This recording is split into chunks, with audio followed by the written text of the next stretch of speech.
ایک نوجوان میرے نبی کی خدمت میں حاضر ہوا،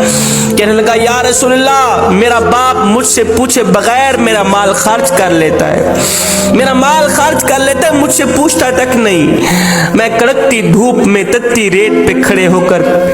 کمر پہ بوریاں لاد لاد کے دن رات ایک کر کے پیسہ کماتا ہوں، روپیہ کماتا ہوں۔ ایک میرا باپ ہے جو مجھ سے پوچھے بغیر میرا مال خرچ کر لیتا ہے، آپ میرے باپ کو کہیں کم از کم مجھ سے پوچھ تو لیا کرے۔ میرے نبی نے فرمایا جاؤ اس کے باپ کو لے کر آؤ۔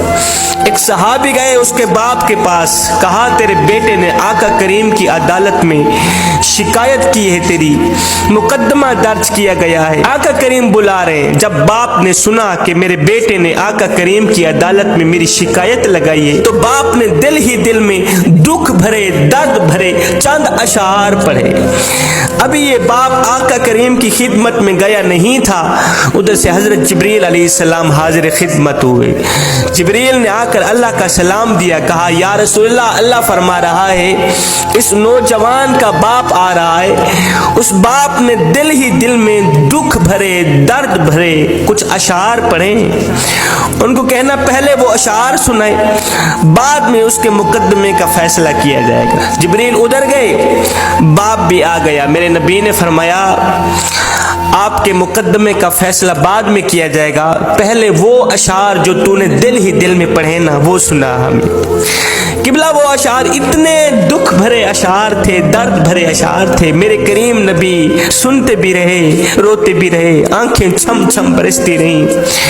اب اس باپ نے وہ دکھ بھرے اشعار سنائے جس کا ترجمہ یوں تھا، کہنے لگا او میرے بیٹے،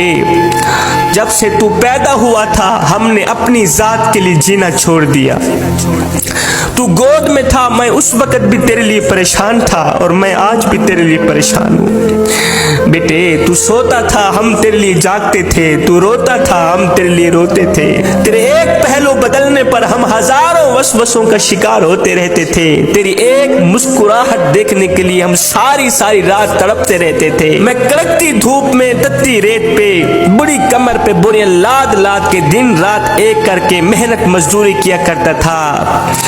خاک چھانتا تھا، روزی روٹی کماتا تھا، اس سوچ کی بنیاد پر کہ مجھے کچھ ملے نہ ملے میرے بچے کو روٹی کا ٹکڑا مل جائے۔ میں دن رات محنت مزدوری کرتا تھا کہ میرے بچے کے چہرے پر مسکراہٹ آ جائے،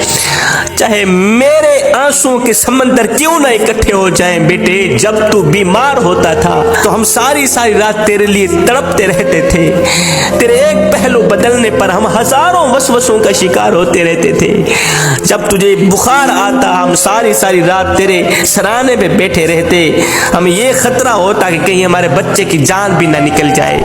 او میرے بیٹے تیری آنکھ پر ہماری آنکھ نکلتی، تیری ہائے پر ہماری ہائے نکلتی تھی۔ بیٹا ہم نے تو تجھے اس طرح پروان چڑھایا ہے، میں نوجوان تھا تو بچہ تھا، میں اپنی رگوں سے خون نکالتا رہا، تیری رگوں میں ڈالتا رہا، ہاں اپنے منہ سے نوالا نکالتا رہا، تیرے منہ میں ڈالتا رہا۔ میں بڑھاپے کا شکار بنتا گیا، تجھ میں جوانی رنگ بھرتی گئی، تو جوان ہوتا گیا، مجھ سے بڑھاپا جوانی چھنتا گیا، میری ٹانگیں کمزور ہوتی گئیں، تیری ٹانگیں مضبوط ہوتی گئیں، میرے ہاتھ کانپنے لگے، تیرے ہاتھ مضبوط ہونے لگے۔ سوچتا تھا جیسے میں اس کے لیے دھکے کھاتا ہوں، روتا ہوں، دعائیں مانگتا ہوں، ایک وقت آئے گا یہ بھی میرے لیے دھکے کھائے گا، روئے گا، میری صحت کے لیے دعائیں مانگے گا۔ بیٹا میں سوچتا تھا جیسے میں نے تجھے پالا ہے ایسے تو بھی مجھے پالے گا، تو چھوٹا تھا میں تیری انگل پکڑ کے چلا کرتا تھا،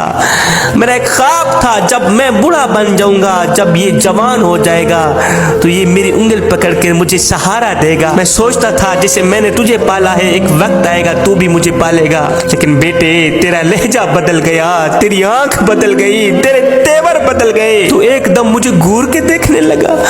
تیری آنکھیں ماتھے پہ چڑھ گئی، تو مجھے یوں سمجھنے لگا جیسے میں تیرا نوکر ہوں، تو مجھے یوں سمجھنے لگا جیسے میں تیرا زر خریدا غلام ہوں۔ بیٹے جب سے تو نے مجھے نوکر سمجھا، جب تو نے مجھے زر خریدا غلام سمجھا تو میں نے اپنی 30 سالہ زندگی کو جھٹلا کے رکھ دیا، یہ کہتے ہوئے کہ ہاں میں باپ نہیں میں نوکر ہوں، میں زر خریدا تیرا غلام ہوں، میں غلام تو مالک،